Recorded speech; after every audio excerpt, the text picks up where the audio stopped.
O poder do subconsciente de Joseph Murphy. Capítulo 4. Se inscreva no canal e ative as notificações para não perder nenhum capítulo, e se gostou do audiobook já deixe seu like. Capítulo 4. Curas mentais nos tempos antigos. Através dos tempos, indivíduos em todos os continentes, climas e culturas souberam instintivamente que em algum lugar havia um poder curador que podia restaurar as aptidões e funções do corpo humano, trazendo de volta ao estado normal de eficiência e boa saúde. Acreditava-se que esse estranho poder podia ser invocado em certas condições e que, se corretamente conjurado, o resultado seria alívio do sofrimento. A história de todas as nações confirma que, de fato, existia essa crença. Na história antiga, dizia-se que o poder de influenciar o homem secretamente para o bem ou para o mal, incluindo a cura de doentes, era prerrogativa de sacerdotes, sacerdotisas e pessoas sagradas. Essas pessoas alegavam possuir poderes recebidos diretamente de Deus, incluindo a cura dos enfermos. As técnicas e os processos de cura variavam em todo o mundo, embora, de maneira geral, incluíssem súplicas e oferendas ao Deus e cerimônias variadas, tais como imposição de mãos, encantamentos e uso de amuletos, talismãs, relíquias e imagens. Nas religiões da antiguidade, por exemplo, sacerdotes, nos templos, drogavam os pacientes e lhes davam sugestões hipnóticas quando adormecidos. Eles eram informados de que os deuses os visitariam sem falta durante o sono e que os curariam. Numerosas curas aconteciam. Os devotos de Hecate recebiam instruções para misturar lagartos com resina, olíbano e mirra e triturar tudo isso ao ar livre, quando a lua estava em quarto crescente. Após a execução desses ritos bizarros e misteriosos, eles rezavam à deusa, engoliam a poção já preparada e mergulhavam no sono. Se a fé está suficiente, viam-na em sonho. Esse rito, que nos parece tão estranho, até mesmo fantástico, era frequentemente seguido por curas. Nos tempos antigos, o homem inventou numerosas e eficazes maneiras de ganhar acesso ao poder incrível da mente subconsciente e a usá-la para a cura. Embora soubessem que esses processos funcionavam, não sabiam como ou por que produziam resultados. Hoje sabemos que sugestões poderosas eram dadas à mente subconsciente. Rituais, poções e amuletos atraíam profundamente a imaginação do homem e facilitavam a aceitação, pelo subconsciente, das sugestões repetidas do curandeiro. O trabalho de cura, porém, era realizado pela própria mente subconsciente do paciente. Em todas as eras, curandeiros leigos obtiveram sucessos notáveis em casos em que a perícia médica tradicional fracassara e os pacientes haviam entrado em desespero. Essa situação nos leva a perguntar de que modo esses curandeiros, em todo o mundo, faziam, e fazem as curas?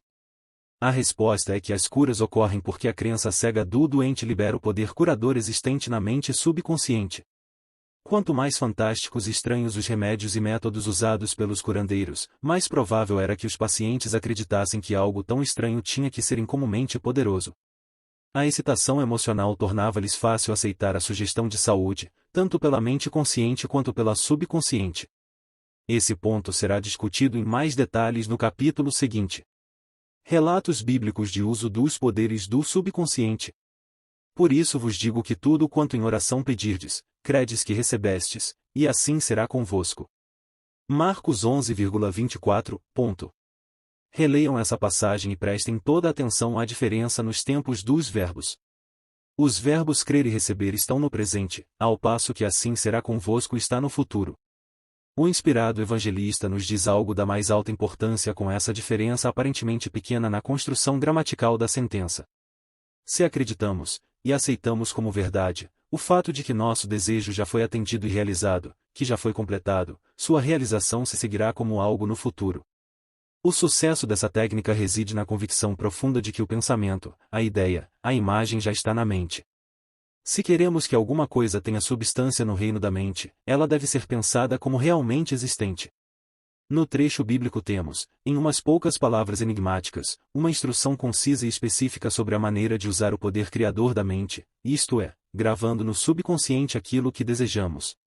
Nosso pensamento, ideia, plano ou objetivo são tão reais em seu próprio plano como nossa mão ou coração no corpo. Ao empregar a técnica bíblica, varremos inteiramente da mente todas as considerações sobre condições, circunstâncias ou qualquer coisa que possa implicar resultado negativo. Estamos plantando na mente uma semente, conceito, que, se a deixarmos em paz, germinará sem falta e terá fruição externa. A condição em que Jesus insistia acima de todas era a fé. Repetidamente, lemos na Bíblia: faça-se-vos conforme vossa fé. Se plantamos certos tipos de sementes no solo, temos fé em que elas germinarão segundo sua natureza. É assim que se comportam as sementes, e confiando nas leis do crescimento e da agricultura, sabemos que elas brotarão segundo sua natureza. A fé descrita na Bíblia é uma maneira de pensar, uma atitude mental, uma certeza íntima, a convicção de que a ideia que aceitamos sem reservas na mente consciente será assimilada pela mente subconsciente e tornada manifesta. A fé é, em certo sentido, a aceitação como verdade daquilo que nossa razão e sentidos negam. É um fechamento, a recusa em escutar a pequena, racional, analiticamente consciente e adotar uma atitude de confiança completa no poder interior da mente subconsciente. Mas vejamos um dos exemplos bíblicos mais conhecidos da técnica da cura. Tendo ele entrado em casa, aproximaram-se os cegos, e Jesus lhes perguntou: credes que eu posso fazer isso? Responderam-lhe: sim, Senhor. Então, lhes tocou os olhos, dizendo: faça-se-vos conforme a vossa fé. E abriram-se os olhos, porém, os advertiu severamente, dizendo: acautelai-vos de que ninguém o saiba. Mateus 9. 28-30. Ao dizer faça-se-vos conforme vossa fé, Jesus estava pedindo abertamente a cooperação da mente subconsciente dos cegos, cuja fé era a grande esperança, o sentimento profundo, a convicção interior de que alguma coisa milagrosa aconteceria, que a prece que haviam feito seria atendida. E, por isso mesmo, foi. Essa é a técnica de cura consagrada pelo tempo, utilizada por todos os grupos de cura em todo o mundo, qualquer que seja a filiação religiosa. Ao dizer acautelai-vos de que ninguém o saiba, Jesus insistia com os pacientes curados para que não discutissem com outrem a cura recebida. Se assim fizessem, poderiam ser prejudicados por críticas céticas ou depreciativas dos incrédulos. Essa situação, por seu lado, poderia contribuir para desfazer o benefício recebido das mãos de Jesus, ao depositarem na mente subconsciente pensamentos de medo, dúvida e ansiedade.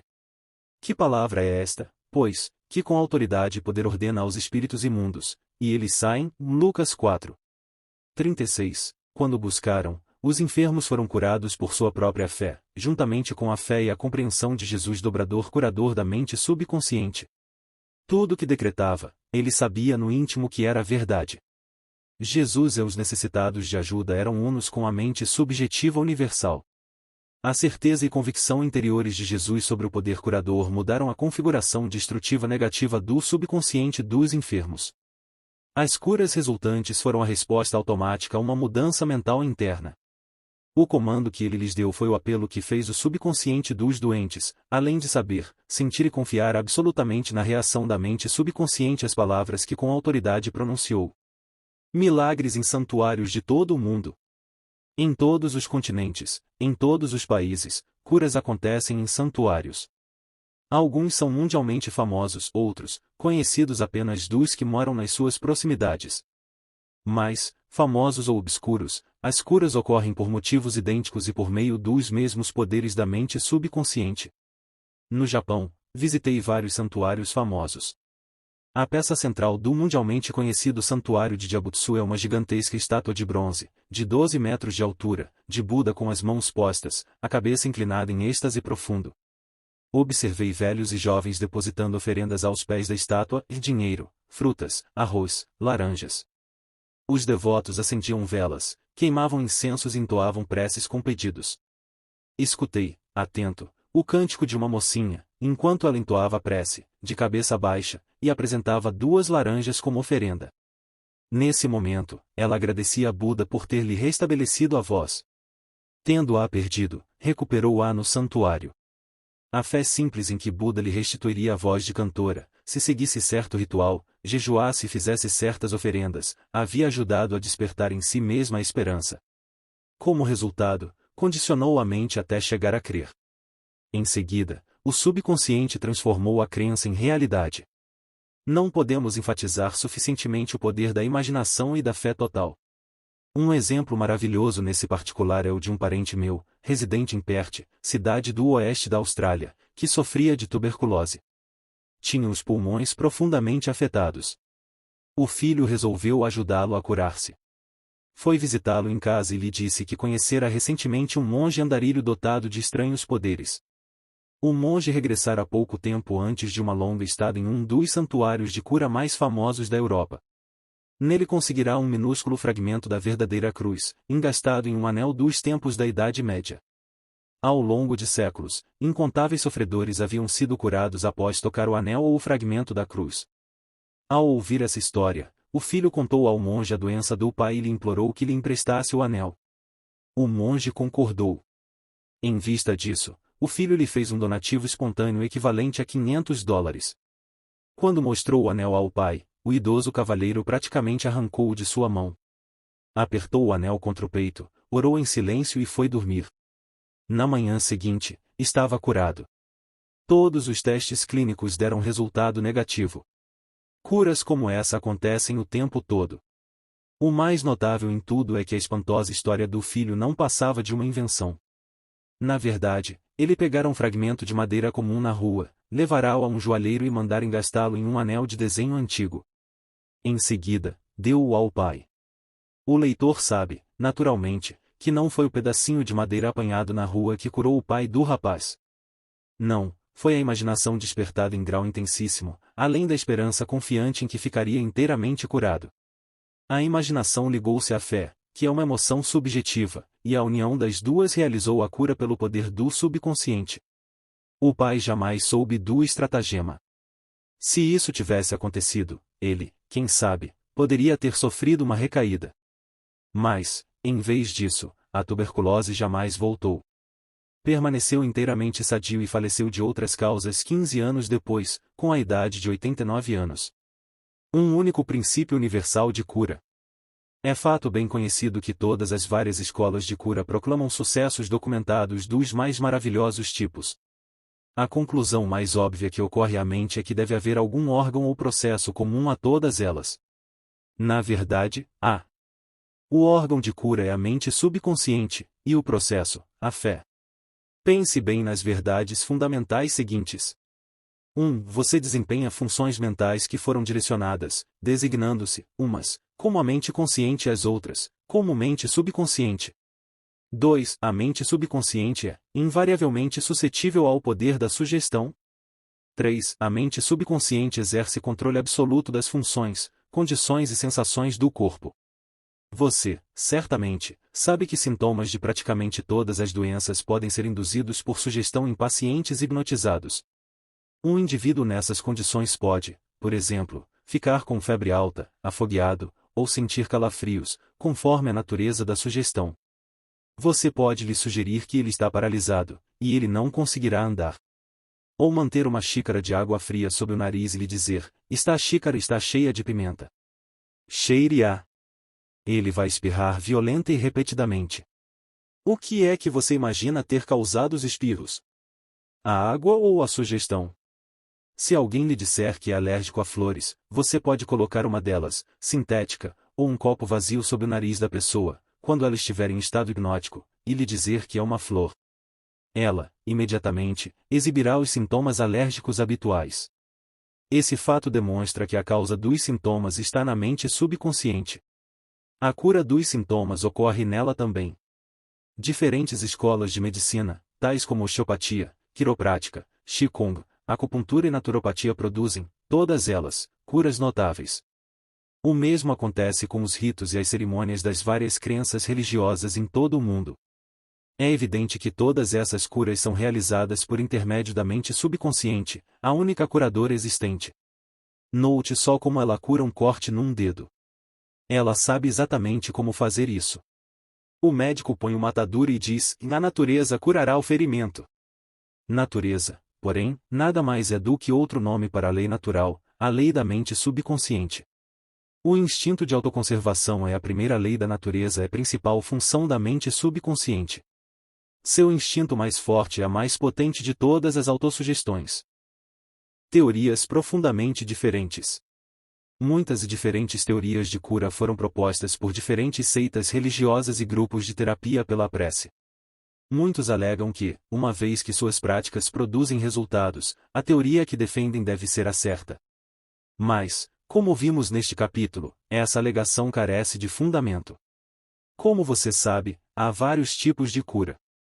Franz Anton Mesmer, um médico austríaco que clinicava em Paris, descobriu que aplicando irmãs ao corpo doente podia curar milagrosamente a doença de que ele sofria. Realizou também curas com vários outros tipos de material, como vidro e metal. Mais tarde abandonou o uso desses objetos em troca de passe sobre o corpo do paciente. Proclamou que a verdadeira causa de suas curas era o que denominou de magnetismo animal. Formulou a teoria de que alguma substância magnética misteriosa era transmitida pelas mãos do curador ao paciente. Mesmer emprestou seu nome a esse método de tratamento, que veio a ser conhecido como mesmerismo. Hoje nós o conhecemos como hipnotismo. Outros médicos, invejosos do sucesso de Mesmer, alegaram que todas as suas curas eram devidas à sugestão e a nada mais. Quando pressionados, porém, tiveram que confessar que não sabiam como o poder da sugestão produzia efeitos tão notáveis. Todos esses grupos, psiquiatras, psicólogos, osteopatas, quiropráticos, médicos e grupos religiosos de todos os tipos utilizavam o poder universal único existente na mente subconsciente. Todos podem proclamar que as curas são explicadas por suas teorias, embora a verdade seja muito diferente.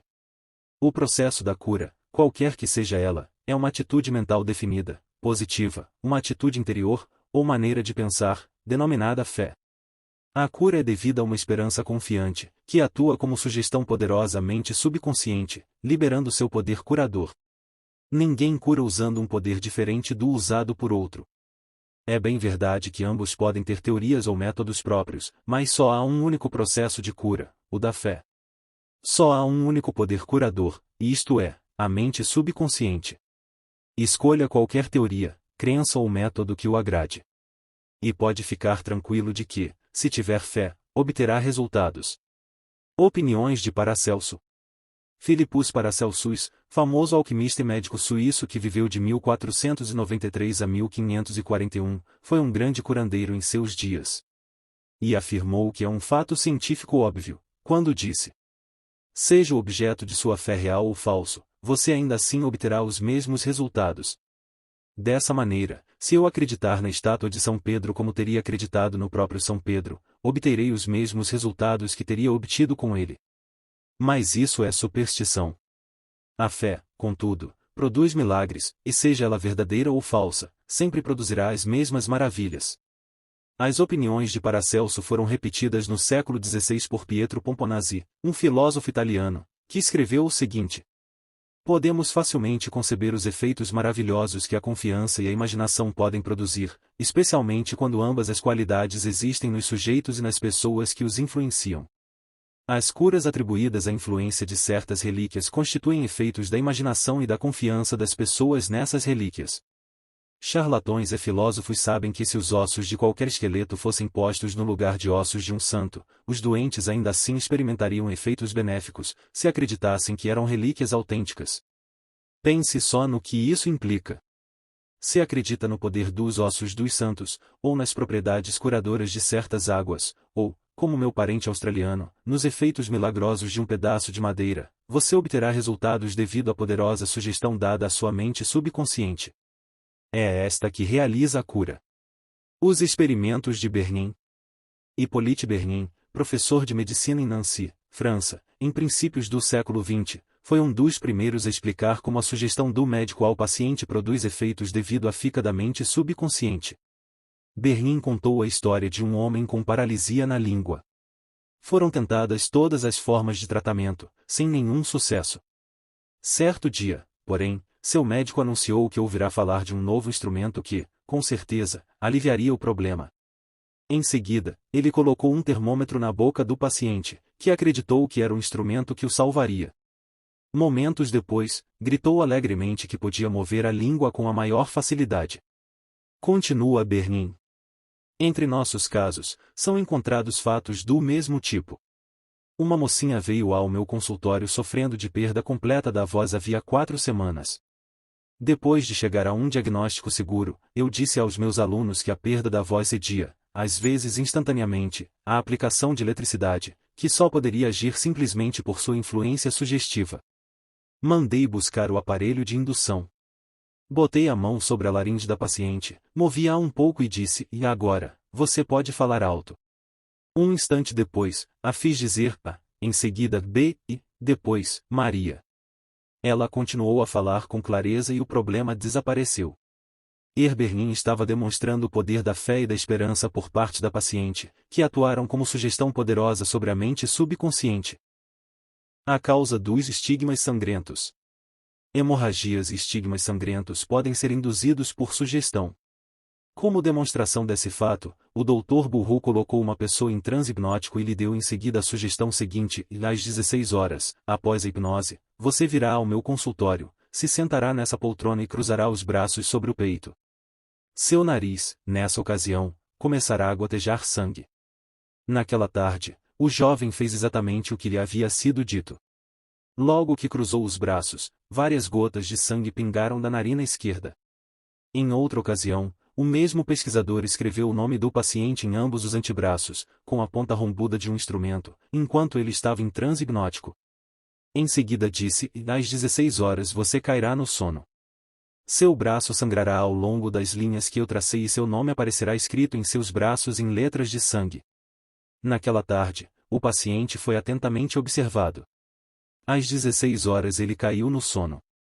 No braço esquerdo, as letras sobressaíram em relevo brilhante e, em alguns pontos, havia gotas de sangue.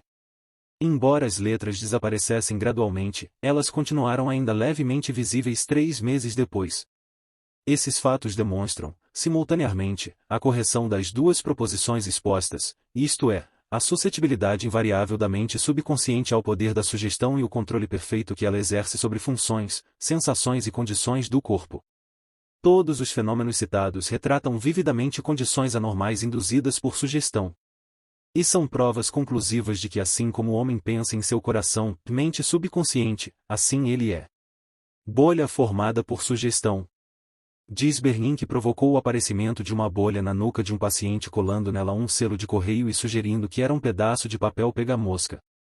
Esse tipo de demonstração foi confirmado por experimentos e experiências de numerosos médicos em muitas partes do mundo. E não deixam dúvida de que mudanças estruturais no corpo podem ser feitas como resultado de sugestão oral ao paciente. Recapitulação de pontos importantes sobre cura. 1. Lembre frequentemente a si mesmo que o poder curador está em sua mente subconsciente.